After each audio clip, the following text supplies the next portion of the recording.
Okay, so it's regatta week. If you're new to the channel, welcome. If you've been here before, welcome back. Best laid plans and everything all gone out the window this morning because I discovered late last night that if I stayed on the mooring that I was on here beyond 10 AM this morning, they would be charging me £50. It's normally £15, £15 overnight, but regatta week it's £50 no matter when you moor there, all day sort of thing. Typically it's free between 10 AM and 3 PM, then you pay from 3 PM through to 10 AM the next morning. So of course this means that I need to get away, which causes me a few problems because I had plans for today. I've got some appointments in town and that's a great mooring for that because it's only a few minutes into town. Now I need to head down the river and go to my regatta moorings. Went and had a look at the regatta moorings yesterday and it's going to be an interesting moor. I don't think they fully comprehend what a narrowboat is and what a narrowboat looks like, because there's just one pontoon coming out into the river, which if I've got to moor with that to the middle of my boat, there'd be no way on and off the boat without walking along the gunnels, which ain't great. So we'll have to see how that goes. Plus the pontoon wasn't particularly stable. They'd only just built it and I walked out on it yesterday and it was wobbling all over the place. So I don't know what it's going to be like when you tie up a 57-foot, several ton narrowboat to it. It's going to pull it straight out of the ground, I'd imagine. But anyway, we'll go down there and have a look, see what's going on. Lovely morning. Dead calm on the river, nobody about much. It's quite nice to be out this early. It's about 8 o'clock, I guess. So let's see what the day brings forth. Now this is the side of the island in Henley that a lot of people don't get to see because it's away from where the public towpath is, the prom area of the town. The island was originally owned by the town and was sold off in lots, I believe, way back in sort of 1920s, 1910s, something like that, a long time ago anyway. So now there are a lot of houses on there. Some of them are very modern and some of them are still sort of original type places, possibly from the 20s or the 30s. But it's always interesting to see this side of the island. I particularly like this one that's just coming up here with the boathouse completely covered in ivy or some other plant. Opposite the island on the other bank is Henley Rowing Club. Now this was formerly the town baths, the town swimming pool, and I used to swim here in the summer as a kid. They dragged out the bottom to remove all weeds and sort of also graded it so you had sort of set depths, and it was all sort of fenced off in the water so you knew whether or not you was in the deep bit or the shallow bit or whatever. But now it's Henley Town Rowing Club. Interestingly, they moved there temporarily about 50 years ago and they are in fact still there. As you go past, or as I was going past, I looked very, very carefully and I could just about make out the remnants of where the old slides and diving boards used to go. There was a very, very nasty splinter-filled slide, wooden slide into the river that you could go on, and also some diving boards. But anyway, that was the swimming pool in the town until they opened up the indoor swimming pool up at Gillett School in the late 1970s. Having gone through the bridge and past Leander Club on the right, you then come to the first part of the regatta setup, and these are the famous blue and white boat tents. These are where all the rowing boats are stored during the regatta, and this area can get particularly busy. Now when I was a kid, anybody could walk down there in front of the boat tents and watch the boats go in and out, but now you need a badge. They brought in these badges because people were holding picnics and getting in the way and preventing people from easily moving in and out of the tents with a boat. Anyway, this is where all the crews launch from to row down the course to the start for their races.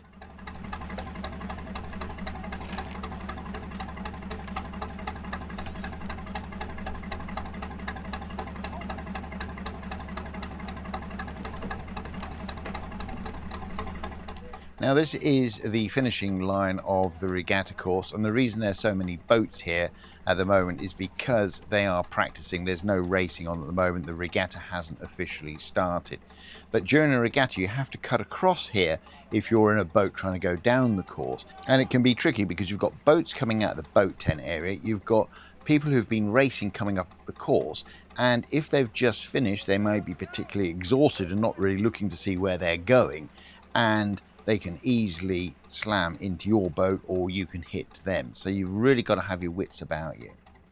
Moving down from the finish, this is the Stewards Enclosure. Now this is on the day before racing started and the enclosure is complete but empty. As we'll see later in the video, come along here during the regatta on the Tuesday, Wednesday, Thursday, Friday, Saturday or Sunday, and those stands will be full. There will be seats all along the front of the stands next to the river. Those will all be full as well, with people watching the racing.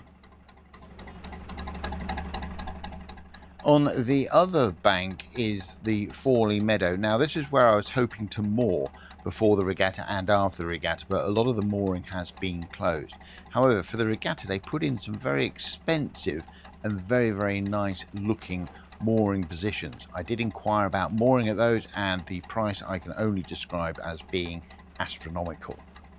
When you're going down the course, you can only go down the left hand side and you've got to be very careful because there will be a lot of boats out on the river. This is fairly early morning and yet there's still a lot of boats out and about. They will come up behind you and not see you and go into the back of your boat. They're cut in front of you. They will come in from all directions, so you really have to keep your eye out for the rowers. There'll also be motorboats around and some very big boats, so you really need to keep your wits about you. This land is owned by Henley Royal Regatta and the tents you can see are for corporate hospitality.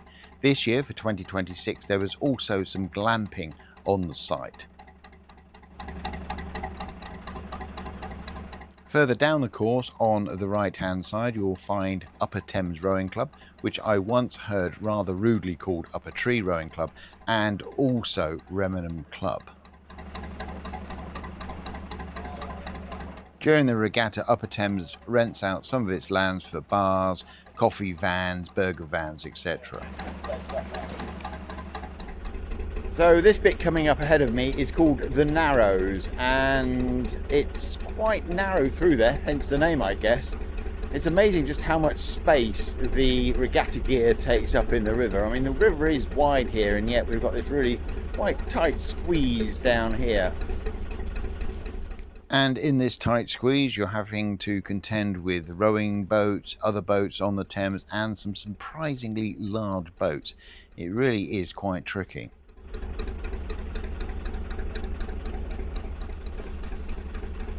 And just after the Narrows I have to cut across any rowing boats that are overtaking me on this side because the navigable route for me takes me down the left hand side of the river, so I've got to cut across the entrance point where the rowing boats are going in to go down to the start. And this really highlights the problem with a number of the rowing boats. There's a lot of them going down the river, they are faster, and a lot of them don't have anybody looking forward. You have to have a cox looking forward for the boat to see where it's going. Not only do you have to keep an eye out for boats ahead, but you have to keep an eye on them to your left, to your right and behind you. Keep an eye on that pair coming up behind me that I'm looking at. I'm not convinced they saw me. But at least they heard me. Watch where you're going, ladies.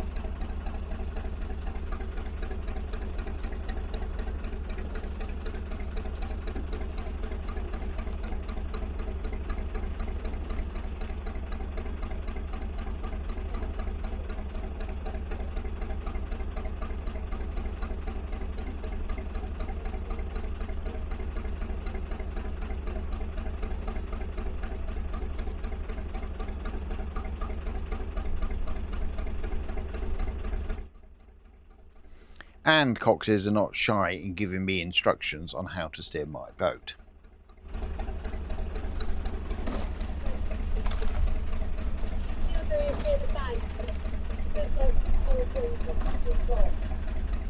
Okay, so I've just done a U-turn in the river here, and I've got my mooring spot coming up on my left, and I really can't work out how I'm going to tie to this, because it's just a plank sticking out into, or series of planks sticking out into the river. If I put my stern on it, there's nowhere to tie the bow. If I put the bow on it, there's nowhere to tie the stern. So I don't know how this is going to work. Could prove interesting.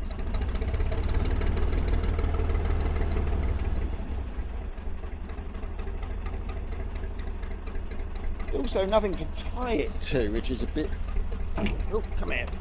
Which is a bit worrying, to say the least.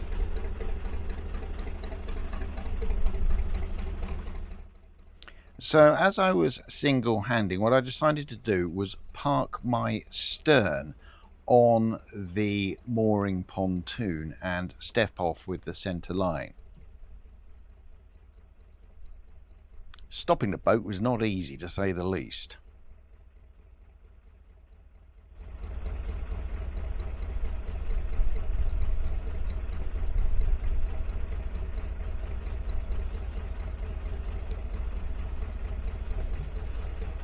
Yeah, I really don't know what to do with this. This is a bit of a, yeah, not what I was expecting. Ideally I want the bow on the mooring that you can just see here by the stern, but yeah. And then I came up with a cunning plan. What I did was I walked the boat backwards using the rail along the top of the roof. I walked it back until I got the bow level with the pontoon. Once I had the bow level with the pontoon, I then tied off the bow to a post that I found on the bank. Once I'd tied off the bow, I added an extra line to my stern line and threw that across the reeds to another post that I'd found.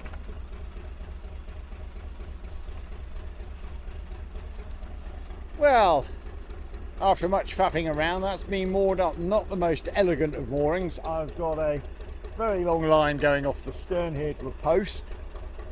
I had to join two ropes together to get that, but that should sort of do it. And I've got a bow line off the front to another post, so that should hold that. And the centre line, I think I might have to use that as well, just to sort of keep things in check, because I'm not particularly happy with the stern line here, because you can't get it tight with bushes and all kinds of stuff in the way. And how I'm going to get on and off here to lock up the back cabin is anyone's guess. But anyway, I'm moored up, so time to get set up and get ready for a regatta. I've now got to cycle the 2 and a bit miles back into town to meet my appointments at 11 o'clock. Anyway, took me an hour and a bit to get down here and moored up, so not too bad. Okay, so this is day 2 of Henley Royal Regatta, and we are leaving the mooring just down at Hambleden and heading up the river along the course. I've got the super secret camera shy lock helper on board and a friend. I can't hear you. 10? Oh, that's nice. They've given me 10 out of 10 for my leaving the mooring. So let's see what's up ahead. So for the regatta, they have all kinds of restrictions in place. Half the river's closed off. You can only go down one side of it. There's sort of buoys floating around all over the place, marking out channels, signposts, instructions. There's a harbour master apparently. And when we get further down, it gets incredibly narrow. And the towpath is also closed for walking along in front of the Stewards Enclosure and the regatta enclosure. So there's a lot of things that actually change with the regatta when it's on, in terms of access to the river and also the use of the river. Now they take all these swans off the regatta course for the rowing, but they don't do the same with the Canada geese. Although interestingly this year they have left a couple of swans on that have got 8 cygnets, and this morning I saw the local swan charity sort of herding them down towards Hambleden Lock. But as you can see, there are a lot of these geese. Well, that was some fun and games through there. I didn't video any of it because I was too busy trying not to hit other boats, but we all came to a grinding halt because they were trying to usher geese across the river, and there's all kinds of things going on, and it just happened to be at the most narrow part of the side that we can navigate up the course. And I've now got a narrowboat in front of me. I'm not entirely sure what it's trying to do, but my guess is it's heading into the bank, but I'm not sure. But anyway, it was, yeah, boats all over the place, geese all over the place, ducks all over the place. I think I'm going to go past this narrowboat. Oh no, they've changed their mind. They now don't know what they're doing. They're weaving all over the place.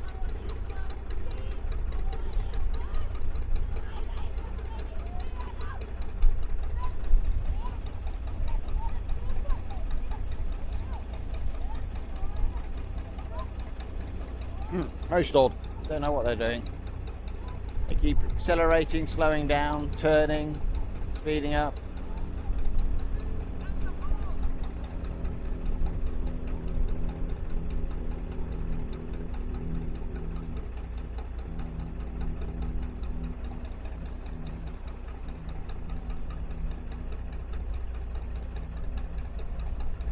Wow, those umpires' launches when they go by throw up some wash. You bounce all over the place.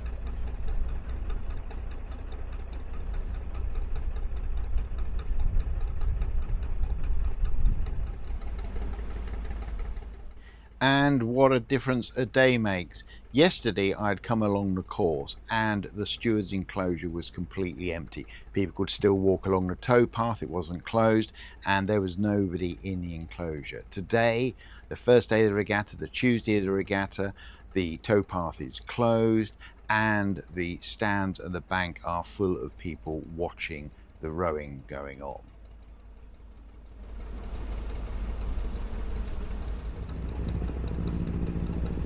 Okay, what's interesting, coming out to Henley Bridge here, you can normally shoot through any arch that you want, but now they have strict controls on them for the regatta. Nothing through the middle arch, although boats do seem to be ignoring it. Oh, we got the environmental agency on the case, making sure the boats don't go through that middle arch.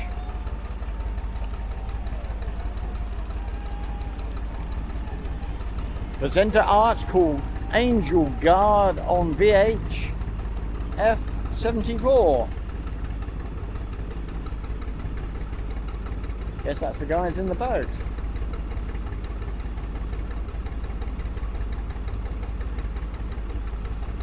And powered craft through this arch.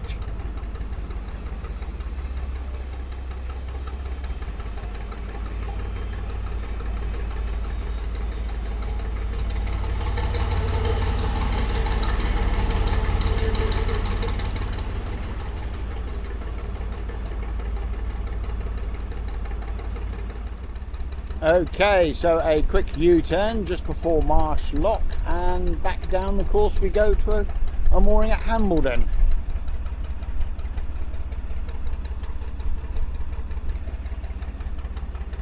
Took about 45 minutes to get up here, so not too bad, so should be back down there about 12:30, I guess.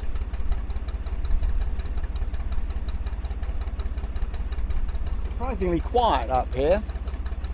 Surprisingly few boats moored up along Mill Meadows there. I was quite surprised at that. I thought it would be a lot busier, but there you go. Crazy number of boats down on the course and around the course, but up here seems very quiet. And back we go through Henley Bridge.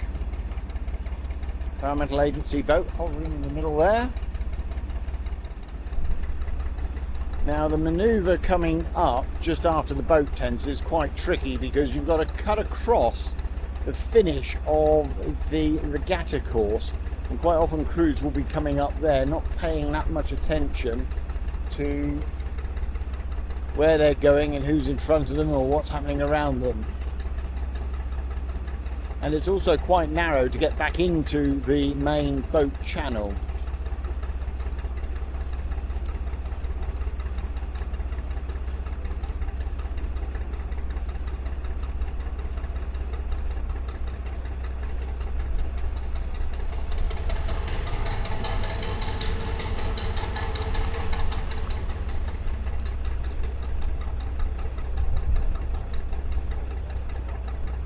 You've also got the crews leaving the boat tent on your right, which adds to all the confusion and pandemonium, and you have boats out here herding the geese around to keep them out of the way of the rowing boats. So it's all happening.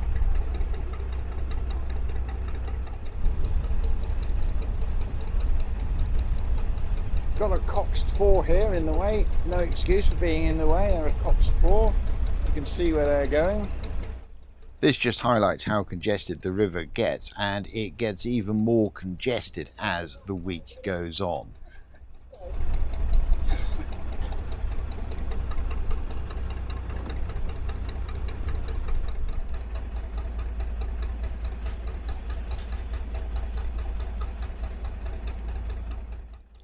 Coming back down the course and seeing the regatta in full swing on day one was a fantastic experience for me. I've watched the regatta many times from the bank over there on the right, and I've even watched it as a kid moored up to the booms that you can see here. But this was my first time coming down the regatta course with the rowing on and the crowds in the stands.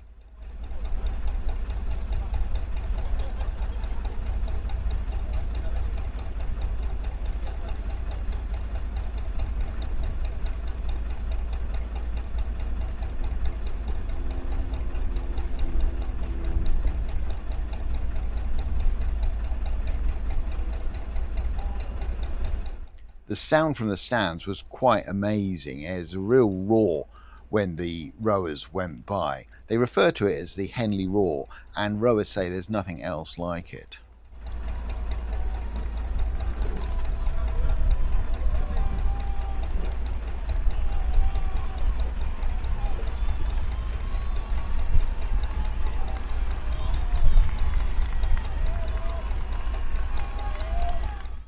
The recording here doesn't do the sound justice. The microphone on the back of my boat is pointing towards me and away from the crowds. But when you're standing there on the back of the boat, even above the sound of the engine, you can really hear and feel that roar.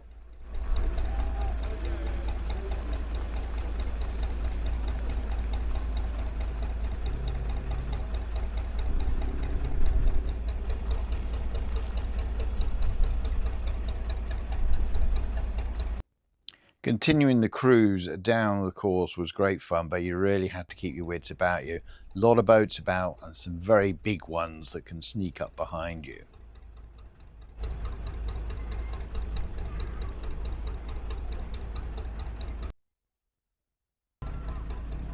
Flat out! Can go a bit faster.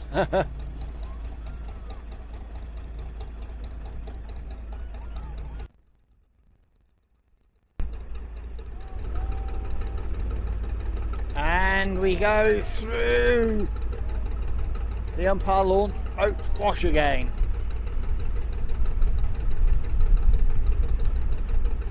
There'll be water in my gas locker. I mean, look at the size of this boat going past me, and this boat will be going up and down the regatta course throughout the whole of the regatta with parties on board. Completely fake paddle wheel on the back, just adds drag, doesn't provide any power. Okay, so we're coming back down to the mooring. At least now I've got some people on board to help me. I don't know if that's a good thing or a bad thing, to be honest with you, but let's see how this goes. There's quite a bit of traffic coming out of the lock at the moment. Lovely boat there. And we'll see how it goes. Obviously mooring there over on the right, and I'm going to do a UE into it again to point the bow upstream, which also means I get the duck hatch out on the river, which I really like.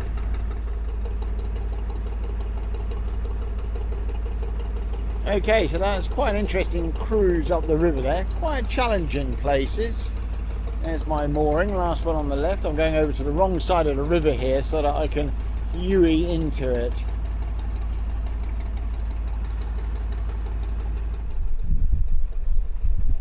Mooring up with two helpers on board as opposed to mooring up when it was just me was so much easier. I put the bow in, they hopped off, and we soon had the boat tied up. And I think that's both boats ashore.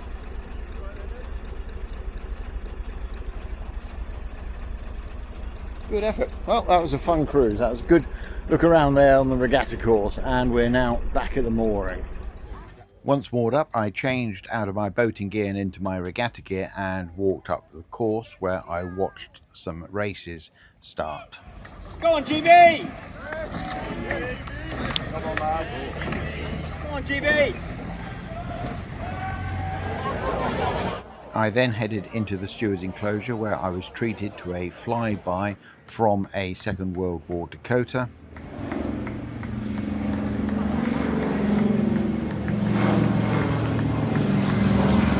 And I spent the rest of the day in the enclosure. Now, if you found this video interesting, entertaining or informative, please don't forget to give it a big like, a big thumbs up, and if you haven't done so already, please consider subscribing to the channel. And if you trip over one of those magical hype buttons, please don't forget to give the video a hype, as it all helps. On the screen now you'll see a QR code, and if you scan that QR code it will take you through to a free newsletter about the Grey Wagtail. Thanks for watching. Bye for now.